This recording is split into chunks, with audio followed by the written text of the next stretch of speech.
Hola, bienvenidos de nuevo a mi canal.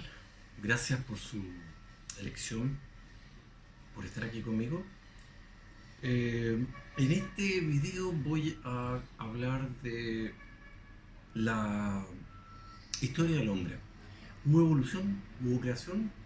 ¿O hubo otra cosa distinta? Planteo este tema porque la mayoría de las personas religiosas, como yo lo fui, tienen una concepto, una creencia sobre la historia que considero que es absolutamente fantasioso, errado y sin datos, sin información. Es decir, la mayoría de las personas religiosas, la mayoría de los grupos evangélicos, digamos, ignoran, ignoran absolutamente la evidencia histórica, la evidencia arqueológica, las mitologías de los diferentes pueblos, la antigüedad de los libros sagrados y datos que vamos a analizar en este video durante un momento. Antes de comenzar, quiero aclarar que en mi video anterior yo estuve hablando sobre el libro de la Biblia misma y con el tiempo descubrí algunos datos extra que me hubiera gustado incluir, pero que como es natural, cuando haces un trabajo después estás encontrando piezas y partes que hubiera sido interesantes integrarlas. Bueno, voy a mencionarlas, tal vez como una norma para los videos futuros.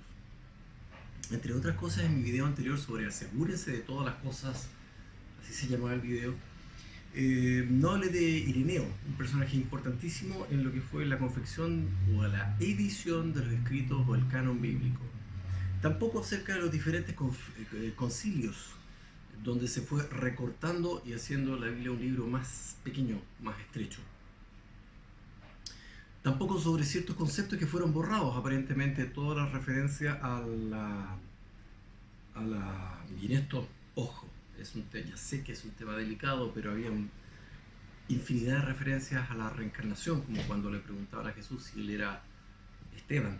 Se referían aparentemente al concepto de reencarnación que sí tenían los judíos antiguos. Con esto cierro el capítulo anterior y doy comienzo a este video llamado Evolución, Creación o algo más. Vamos a analizar primero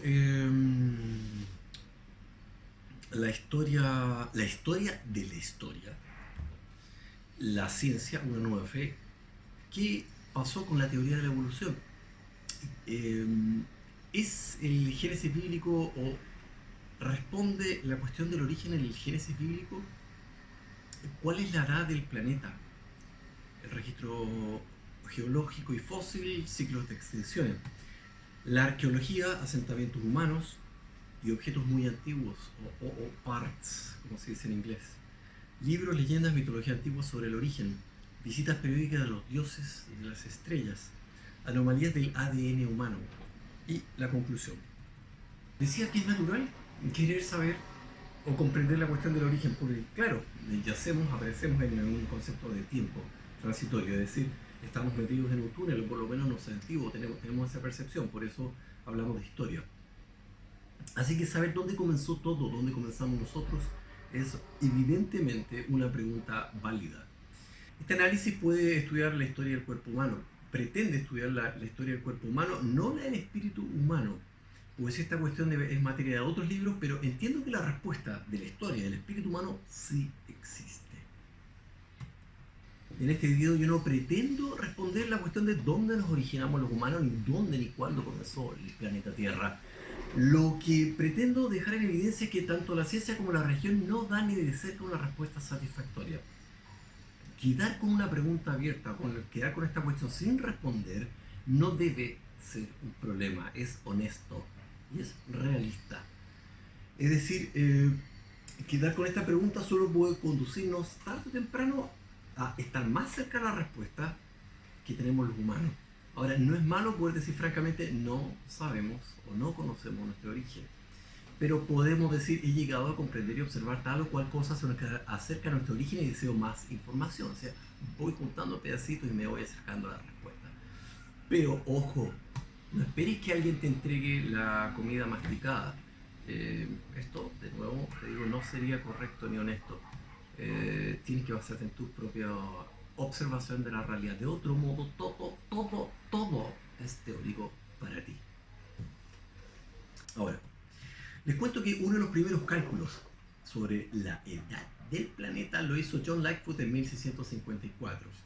En 654, basado en el Génesis de la Biblia, proclamando que la Tierra había sido creada a las 9 de la mañana, hora de Mesopotamia, el 26 de octubre del 4004 a.C. Es decir, hace 5658 años aproximadamente. A principios del siglo XVIII, el conde de Buffon, George Louis Leclerc, calentó una bola de lodo y midió su velocidad de enfriamiento y basado en esto calculó que la Tierra tenía unos 75.000 años.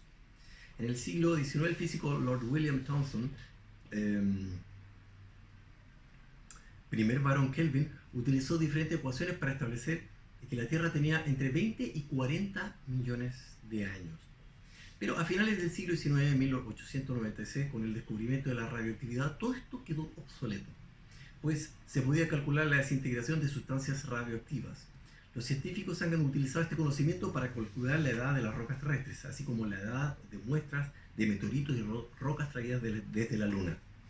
En uno de los estudios basados en la descomposición de isótopos de plomo, los científicos han sido capaces de determinar que la Tierra se formó hace aproximadamente 4.540 millones de años, con un margen de error inferior al 1%. Es decir, este dato es bastante fidedigno cuando analizamos ese punto en específico, la creación no del hombre, sino del planeta donde habita el hombre. Primero, vamos a analizar eso. La ciencia, por otro lado, dibujaba una historia diferente para responder esta misma pregunta, pero considero que también ha caído en el error del dogma y pretende capitalizar el verdadero saber. Es decir, ellos son la nueva religión. Nosotros sabemos porque controlamos la información, usamos el método científico. Y esto no me parece ni verdadero ni correcto.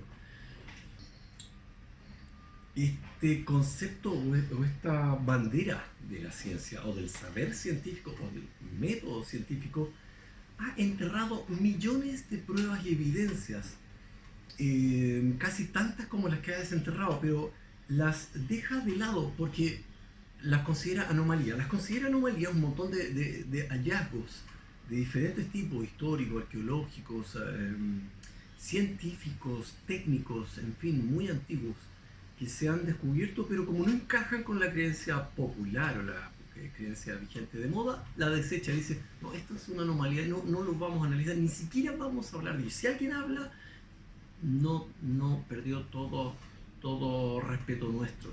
Eso postula la mayoría de la ciencia académica. Entonces tenemos una línea que es la línea de la ciencia académica, que es donde vienen unos señores con autoridades, con títulos Nobel, para decirte, nosotros somos la autoridad y nosotros decimos la verdad. Y eso es una nueva religión bajo cualquier punto de vista. Esto te lo voy a repetir varias veces durante el video, pero el único método válido para analizar la realidad son tus propios 5 sentidos. Y me quedo corto, en realidad son más de 5 sentidos, pero son tuyos. Y no puedes esperar que nadie responda las cuestiones por ti, sino que comenzar tu propia búsqueda. Yo voy a comentar lo que yo he encontrado. Si te sirve, si aporta algo a tu investigación, a tu saber, me alegraré mucho. Y este es mi objetivo. Observen que la ciencia nunca nos dice no lo sabemos.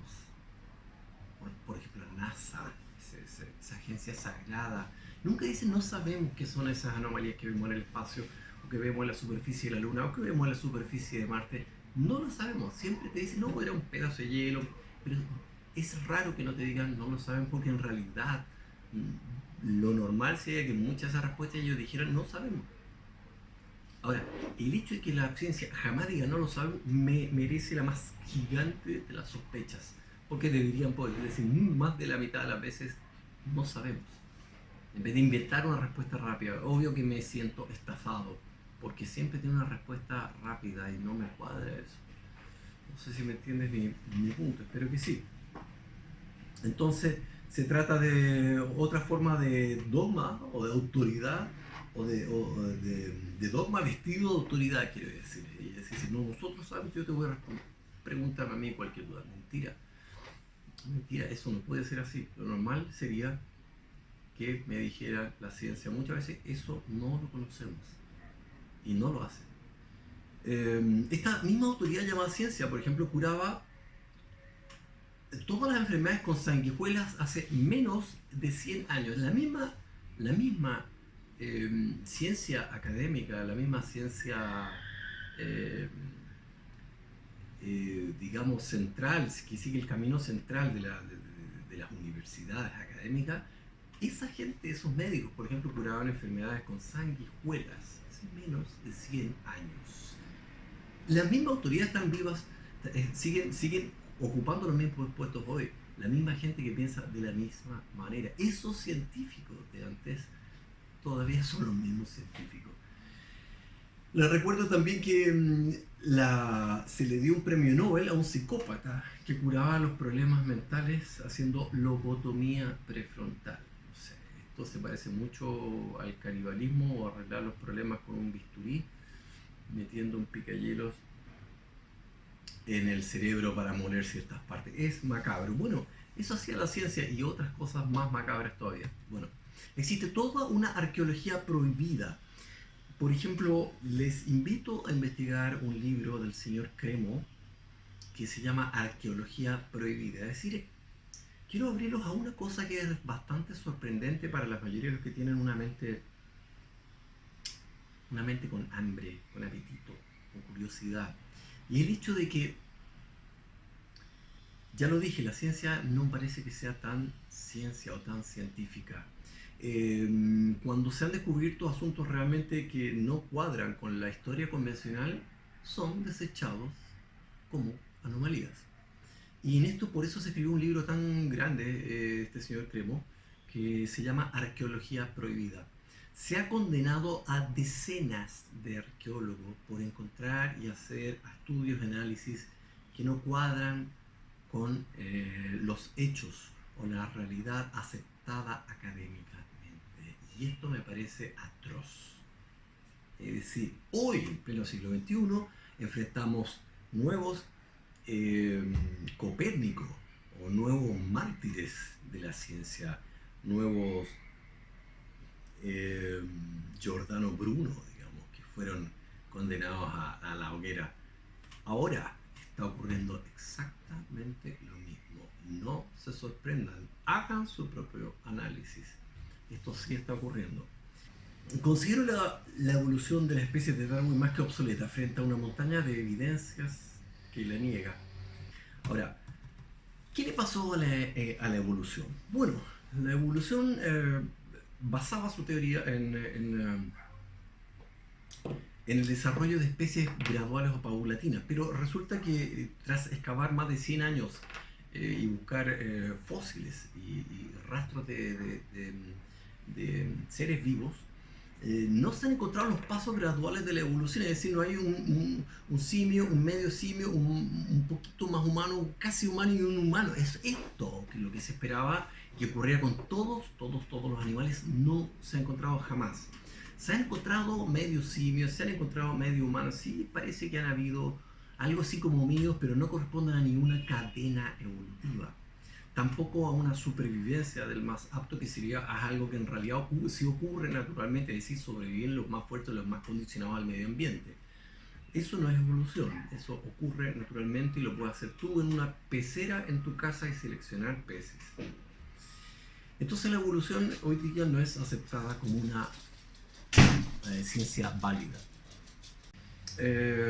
Por un lado, el registro de Génesis parece implicar una infinitesimal o pequeñísima parte de la realidad y no se puede analizar a la luz de los hechos. La evidencia pues es demasiado corta. Es decir, con 6.000 años no nos alcanza para explicar nuestra historia, ni tampoco la historia del planeta Tierra. Y parece más, obviamente, una cuestión de dogma. Las iglesias en general, hablemos, islamismo, judaísmo, cristianismo y otras más, digamos, también, han adoptado adoptado, sí, una historia para calmar la sed de la gente y rápido, preparar un paquete de información para que los niños se queden tranquilos. Hasta cierto grado ha funcionado, pero sigue prevaleciendo el hecho de que no se contesta la cuestión del origen. La escritura sumeria, que hoy en día en los círculos académicos se considera la civilización más antigua, hablamos desde nuestra era, más de cerca de 9000 años de historia. También podemos ver que no aparece una especie primitiva que se empezó a desarrollar, sino que aparece una especie completamente desarrollada y evolucionada que se instaló de una vez en asentamientos en Mesopotamia. No parece que fueron tribus que fueron evolucionando, que fueron aprendiendo, ni nada de eso como se nos había pintado antes, sino que aparecen totalmente con un arte, con ciencia, incluso con vehículos. Pero los invito a investigar esto porque esto es uno de los principales motores, lo que se ha descubierto acerca de los sumerios y de la escritura cuneiforme. Eh, Gran parte de las bibliotecas de los sumerios fueron encontradas, si es que no todas. Las bibliotecas contenían información acerca de toda la historia de ellos. Así que existe un Génesis más antiguo que el bíblico, que es el Génesis sumerio. La historia del hombre según los sumerios es más que fascinante y apasionante. En realidad es tal que si tú vienes de los círculos de una religión como los testigos de Jehová, como es mi caso, o evangélico, o de este nivel, te podría chocar bastante. Pero te repito que es fascinante y si estás abierto a descubrir la realidad y la verdad, te va a encantar. Este Génesis sí existe y no solo este, hay varios otros. Eh, Te quiero contar que existen unos cráneos muy curiosos que se descubrieron en un lugar que se llama Paral, Perú. Eh, Estos cráneos tienen una increíble similitud con los bustos de Nefertiti, la diosa egipcia, o otros, o Akenatón, el faraón egipcio, que tenían esta extraña forma de la cabeza. Alguien diría deformación, pero yo no creo que sean deformaciones, sino que eran especies completas. Pero estos cráneos de Paracas que te estoy mostrando ahora en imágenes son más que fascinantes porque corresponde a esto que yo te decía. Se han encontrado especies humanas, pero con ciertos cambios o distorsiones, si le quieres llamar. No son muy parecidos a nosotros, pero no exactamente iguales. En tamaño y forma van variando, pero no tienen nada de primitivo. Es más, asustan porque podrían ser perfectamente especies más avanzadas.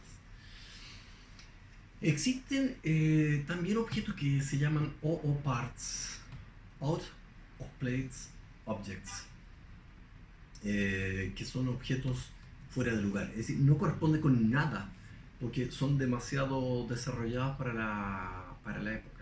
Se han encontrado huellas humanas de zapatos en, en, en fosilizadas. Se han encontrado objetos totalmente formados como herramientas, tornillos, dije bien tornillos, de millones de años, esferas creadas artificialmente de millones de años, esto en minas de millones de años, huellas de auto.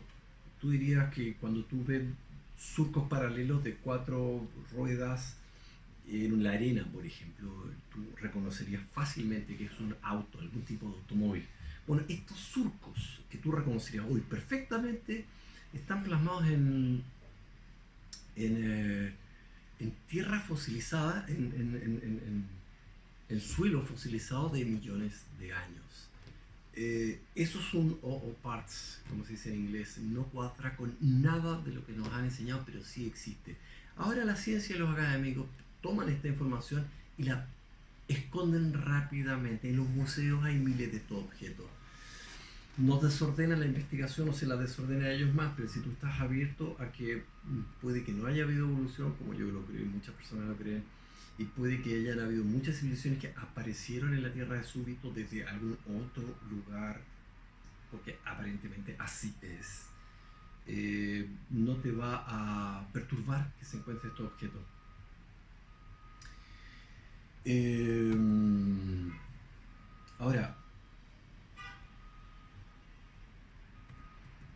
Hay lugares como llamado Göbekli Tepe. Te invito a investigar porque yo no podía hacer un video, sería demasiado extenso si hago un video que incluya toda la historia de este fabuloso y maravilloso lugar que se llama Göbekli Tepe, datado entre 7500 y 9000 años de antigüedad, que está en la actual Turquía. Son asentamientos humanos, pero totalmente evolucionados y desarrollados. Te invito también a investigar a Mohenjo-Daro, tal cual, Mohenjo-Daro con H, la gran desconocida. Se supone que tiene mucho más de 3000 años antes de Cristo, es decir, desde mediados de ahora, tal vez 5000 o 6000 años de antigüedad, o quizás mucho más, pero yo creo que mucho más por lo siguiente. Mohenjo-Daro es una de esas ciudades que casi nadie quiere hablar de la ciencia académica. ¿Por qué? Porque,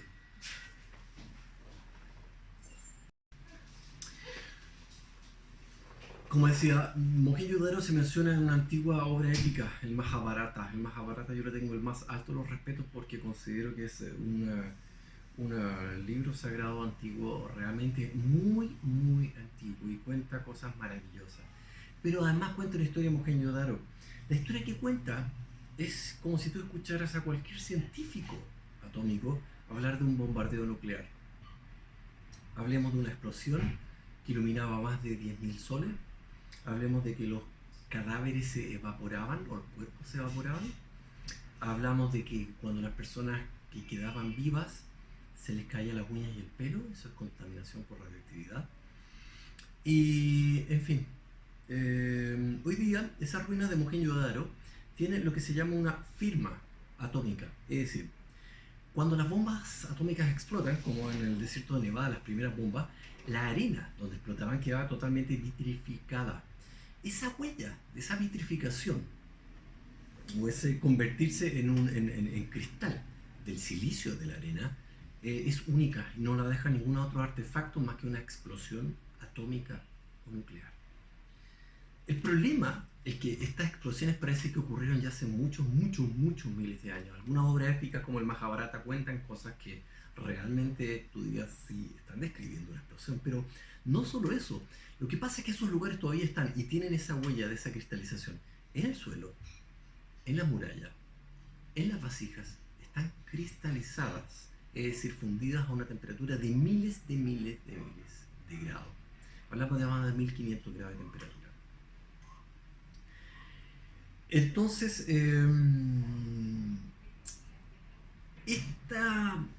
este descubrimiento, el solo planteamiento de que hubieron civilizaciones que manejaron o conocieron el átomo, supondría de inmediato el desprestigio total de casi cualquier científico hoy en día. Así que si tú creías que el científico descubre cosas y las pone en los libros y se libera la información y se organiza, o hay tanta libertad de información como uno esperaría que lo hiciera la ciencia, te equivocas totalmente.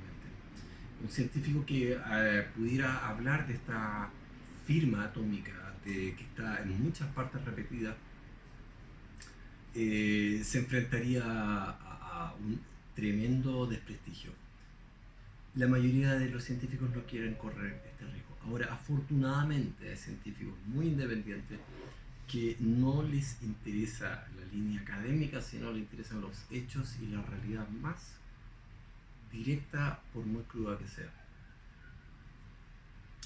Existe, por ejemplo, te voy a comentar, en el Valle del Indo, hace más de 5000 años, un cráter que se pensaba que lo hizo un meteoro. Pero el problema es que no hay rastro de meteoro y todo el fondo está cristalizado. Cristalizado significa quemado.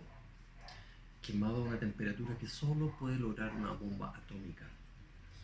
Te hablo de muchos lugares, te voy a dejar referencias en el video para que tú puedas investigar, porque es un tema extenso, pero sobre la faz de la Tierra, sobre la superficie de la Tierra, existen diversas firmas de explosiones atómicas. Ya sé que esto te sorprende como me sorprendió a mí, pero vamos a tratar de ser lo más adultos posible y vamos a adherirnos a la evidencia y lo que los hechos se van viendo o construyendo junto con toda esta evidencia que de hecho nos va mostrando. Y parece que sí hubieran civilizaciones atómicas antes de la nuestra. Existen libros antiquísimos que te invito a investigar. ¿Por qué te hablo de los libros antiquísimos y por qué es un tema verdaderamente importante? Porque estamos hablando de un libro central, la Biblia. Esa colección de 66 libros del Antiguo y Nuevo Testamento. O la escritura hebreo-aramea, si eres testigo de Jehová todavía o saliste hace poco. Pero de la escritura judía. Esas escrituras tienen aproximadamente 4.000 años antes de Cristo, sino bastante menos. Pero existen otros libros que tienen una antigüedad casi igual o mayor. Y en este sentido, estos libros nos proveen información muy importante acerca de la antigüedad del hombre y el origen de él. Hablamos de un libro de los muertos egipcios, hablamos de un Popol Vuh azteca, hablamos de un Mahabharata hindú, hablamos de un libro del Tao, hablamos del libro Bardo Todol tibetano, hablamos de un libro sagrado maya, Chilam Balam, hablamos de los sutras o sutas, hablamos de las escrituras védicas, hablamos del Bhagavad Gita, hablamos del Ramayana, y muchos de esos libros nos hablan de nuestro origen. Algunos describen alta tecnología, ciencia, y describen cómo funcionaba y lo hacen con bastante detalle. Tanto que vas a considerar sospechoso porque nunca nadie nos habló de esto. Y existe una razón en realidad, pero lo dejo en materia de otro análisis. Por otro lado, y es el de las visitas periódicas de los dioses a la Tierra. Un Quetzalcóatl en México, en los mayas, un Rama, un Zoroastro. Existieron diversas visitas de lo que se llaman dioses. Siempre se hablaba de que venían de las estrellas también, como los egipcios que venían del sol. Desde el sol, si dicen del sol o de la estrella desde el punto de vista de la Tierra es lo mismo, venían de arriba, venían de muy lejos, pero parece que sabían mucho y nos ordenaron todo. Nos ordenaron en realidad casi todo. Algunas de estas visitas eran muy benéficas y ayudaron a subir o ascender en el nivel de desarrollo del hombre. Le entregaron conocimientos de ciencias, arte, metalurgia, física, matemática, astronomía, agricultura. Es decir, ayudaron mucho al ser humano. Esas visitas, algunas. Otras fueron macabras, fueron espantosas. Y eran de seres que lo único que querían era sangre, sangre, sangre, sangre. Y parece que disfrutan mucho con la tortura humana. Existe todos unos relatos muy complejos de algunos de estos comillas dioses, pero que sabían mucho y tenían una tecnología increíblemente avanzada, que básicamente se daban un banquete de sangre humana. Existían estas dos visitas y esas huellas están hasta el día de hoy. Están en libros, están en arquitectura, están en objetos. Te lo hablo porque no es tan raro, pero deberíamos acostumbrarnos a escuchar cuando investiga la historia y la mitología la palabra dioses. Y cuando hablamos de dioses hablamos de una cultura que se enfrenta a otra muchísimo, miles o millones de años más avanzada, desde el punto de vista del avance del progreso, no solamente de la técnica, sino del espíritu, y esto hablo de que puede imaginarse con razas enteras como las hay hoy en la Tierra, que son totalmente telépatas o telepáticas, que casi no hablan. Es decir, muchas de ellas usan el lenguaje para cantar, o la voz humana la usan para cantar, pero realmente se comunican con la mente de una manera muy, muy nítida. De esto no hay una, hay muchas. En Australia hay algunas, acá en el sur de Chile hay otras y muchas, en fin. Queda como tarea tuya investigar, pero es bueno acostumbrarse a esto de los dioses, no como creadores en el sentido de un creador universal, pero sí como iniciadores o transformadores de la vida. Por ejemplo, desde el punto de vista de unos primitivos, nosotros podemos crear vida con todo el conocimiento científico que se tiene sobre el ADN. Es decir, podemos diseñar la vida. Es decir, podríamos hoy día diseñar humanos especialmente aptos para habitar Venus o Marte, porque sí es una misión y una meta del ser humano expandirse hacia otras fronteras, hacia otros lugares.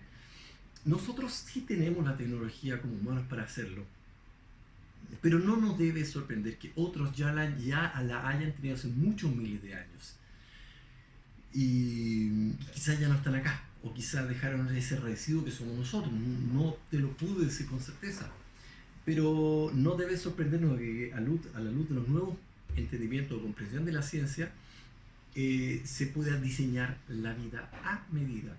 Cuando hablamos de estos Anubis, estos guardianes egipcios con cabeza de lobo, con cabeza de perro o de lobo, digamos que eran guardianes, no debería extrañarnos que haya habido influencia de manipulación genética o algo así, mucho más allá del arte. Parece que esto se practicaba hace mucho tiempo en muchas civilizaciones diferentes. Existen grabados sumerios que muestran a los dioses eh, o a los ingenieros, a los creadores. Y esto habla de ambientes de especies que probablemente hayan hecho mestizaje o modificaciones genéticas para poder habitar o vivir en este planeta. Desde el punto de vista de las creaciones del ingeniero, el creador lo considera un dios. Es decir, el diseñador de esta vida o de esta forma de vida. Sí, pero ojo y siempre os distingamos estas dos partes: el cuerpo físico, el organismo, y el que la habita.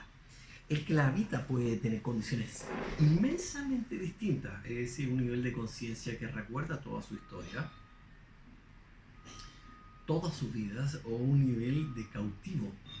De cautivo me refiero a que no nos recordamos nosotros, ni tú ni yo, normalmente, y esto muchas personas sí lo recuerdan, especialmente niños, pero tú y yo tal vez no lo recordamos, es decir, de dónde vinimos, quiénes éramos antes, quiénes fuimos, no sabemos.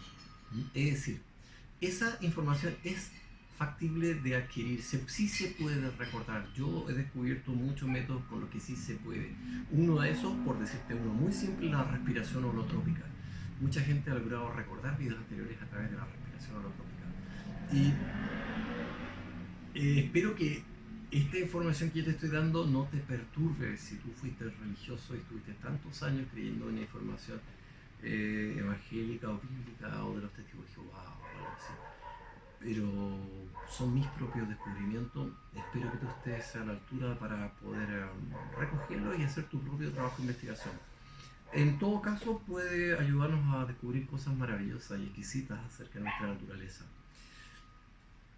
Pero enfatizo que existe un desarrollo espiritual, es decir, las características del espíritu y las propiedades del espíritu probablemente no eran desconocidas para muchas personas antes de nosotros, hace muchos miles de años. Tal vez las manejaban perfectamente. Y desde esa perspectiva, un ser que maneja la materia, los cuerpos, el tiempo, el espacio, la telequinesis, la telepatía, la visión remota o el tercer ojo, cualquier persona que tuviera estas divinas facultades plenamente desarrolladas podría perfectamente parecernos un Dios. Y en ese sentido debemos acercarnos y amigarnos con la palabra Dios. Hablamos de como más bien dioses. Te quiero hablar algunas cosas sobre las anomalías en el ADN humano. Te voy a contar varias cosas que pasan con la naturaleza humana física del cuerpo del organismo humano. ¿Sabías que hasta hace poco la mayor causa de muerte de nuestras mujeres humanas era los nacimientos por el tamaño de la cabeza de los bebés? Bueno, este problema biológico de que los bebés tienen la cabeza demasiado grande no existe en ninguna especie del planeta. Quiero que por un minuto te mire las uñas y me digas para qué sirven. En realidad la respuesta que yo tengo es que no sirven para nada. Pero si tú las encontrás en cualquier especie, diría es un mestizaje. Es un mestizaje porque no son estos miembros o falanges que son las uñas. Cuando tú las ves en cualquier animal vas a poder deducir claramente que son garras, pero en realidad no son garras porque no sirven como garras, no tienen la solidez ni el tamaño para actuar como garras, es decir, para para romper corteza o la piel de otros animales. Entonces, lo que tenemos acá es algo que fue de una especie que tenía garras y otra que no tenía garras o algo parecido. Pero el hecho es que no nos sirven para nada, están puestas aquí. No involucionaron, son la mitad de dos razas o dos especies. Te hablo de la cabeza de los bebés primero, un problema biológico, y te hablo de esto. Existen otros problemas similares como este problema biológico de la cabeza de los bebés y las uñas que tenemos nosotros, como la sensibilidad al sol. Casi gran parte de las especies que habitan el planeta pueden estar muchas horas expuestas al sol. El ser humano no. Necesita lente oscuro, necesita una crema especial, necesita condiciones especiales realmente para estar bajo el calor del sol. Es extraño que muchos animales están totalmente adaptados, pero nosotros no lo estamos. El hecho de que un niño humano se tarde más de 5 años en ser independiente y poder adquirir su comida, su comida y caminar y desplazarse y defenderse de otros seres, si es que podemos considerar los 5 años suficientes, es una desventaja biológica brutal en un entorno que es sumamente hostil. Esto también es, yo, desde mi punto de vista, sospechoso, porque es una desventaja demasiado grande en comparación con nuestro entorno.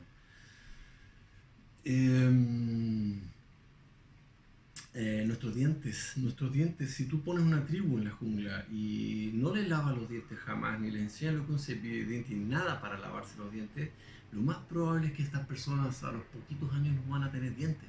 Si no tienen dientes, no pueden comer. Si no pueden comer, su expectativa de vida es tan baja que realmente tenderían a la extinción muy rápido. Y los humanos estamos en ese grupo. Muchos animales no necesitan lavarse los dientes ni tienen ningún problema con esto. Los seres humanos sí lo tenemos. Y esto también abre la sospecha de que sigue siendo otra desventaja gigantesca frente a la mayoría de los animales en la Tierra. La dentadura. El tiempo en que se demoran en sanar las heridas también es sospechosamente largo por la cantidad de grasa en la piel o la piel grasa, digamos. Los otros animales, la mayoría de los animales mamíferos no tienen este problema que tenemos los humanos. Todo esto que te estoy contando de estas anomalías en el ADN, que en realidad no te hablé mucho del ADN, pero tenía unas rarezas comparado con los homínidos, porque los 24 pares de cromosomas del ser humano no se explican en relación a los 26 pares de cromosomas de los simios, es decir, el código, el mapa del diseño del organismo de los simios es más complejo que el nuestro, no cuadra, no se explica.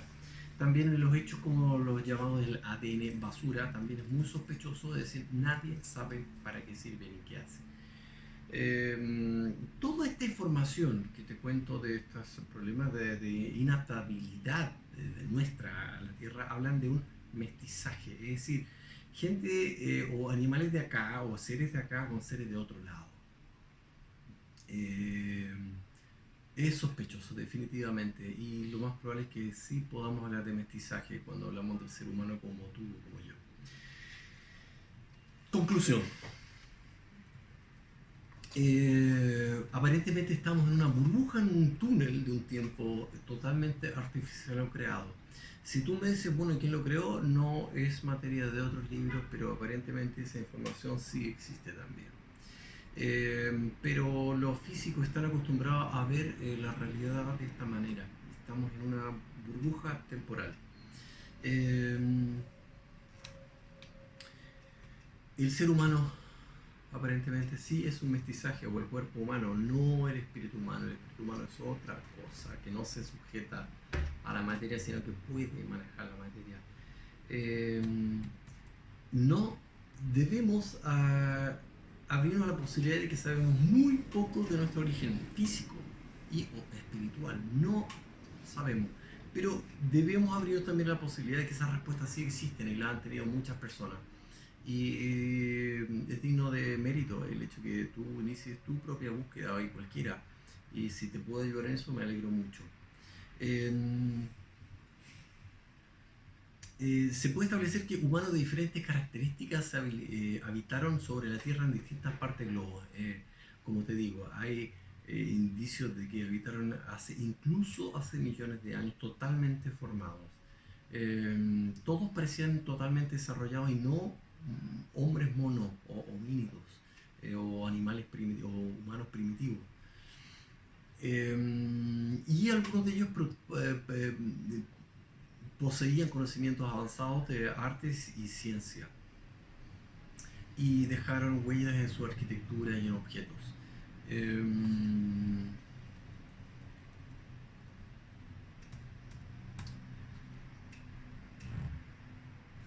El hecho que existan diseños complejos en todas las formas de vida nos muestra que existe una fuente primordial o quizás varias fuentes primordiales, pero existe una conciencia, una creación.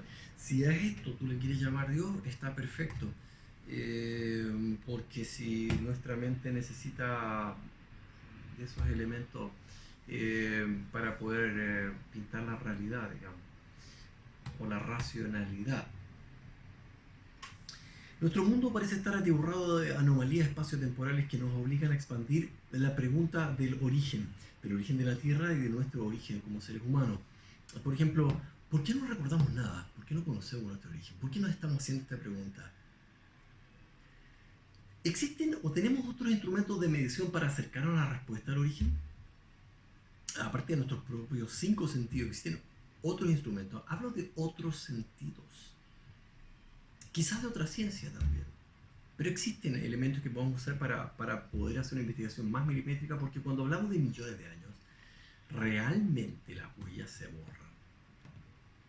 Pero hay instrumentos más finos aún que los 5 sentidos. De esto espero poder contarte algo, pero si tienes preguntas te puedo responder por correo electrónico o por email, porque no me gustaría poner estas respuestas en un video. Pudiera ser tremendamente chocante para alguien que viene del mundo religioso acercarse a estas respuestas. Bueno, y seguimos con las preguntas, aparte de si tenemos otros métodos de investigación o observación. ¿Es el planeta Tierra una prisión? ¿Podría ser que este planeta sea simplemente una prisión para espíritus que estamos atrapados acá durante infinitud de años o eones? ¿Existe la libertad total? ¿Existe algo así como la libertad total? ¿Cómo nos reconectamos con la fuente de la vida? Bueno, estas preguntas las dejo abiertas y te invito. Si te parece que te gustaría que hiciera un video de alguno de estos temas, dímelo y yo con gusto podría desarrollarlo.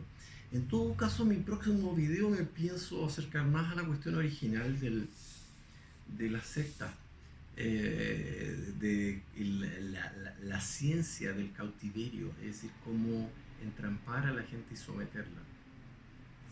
Y este es el trabajo que se puede hacer a través de que se ha hecho durante mucho tiempo a través de la secta. Hoy día existe un conocimiento muy refinado para saber cómo someter a las personas. En todo caso te voy a dar un consejo, un tip muy interesante. Bueno, esta sugerencia o esta estrategia o este pequeño secreto, si le queremos llamar así, es el siguiente. Cuando quieres que alguien te crea una mentira, cuando quieres engañar a alguien, no es que piensa que tú es tu intención, porque si estás viendo este video no es esa la idea, pero solo para explicártelo, si tú o alguien desea engañar a alguien, una de las mejores maneras de hacerlo es colar una mentira junto con una verdad. Es decir, dice una mentira junto con una media verdad. Es muy difícil que la gente no lo crea. Y con esto puedes engañar a la gente.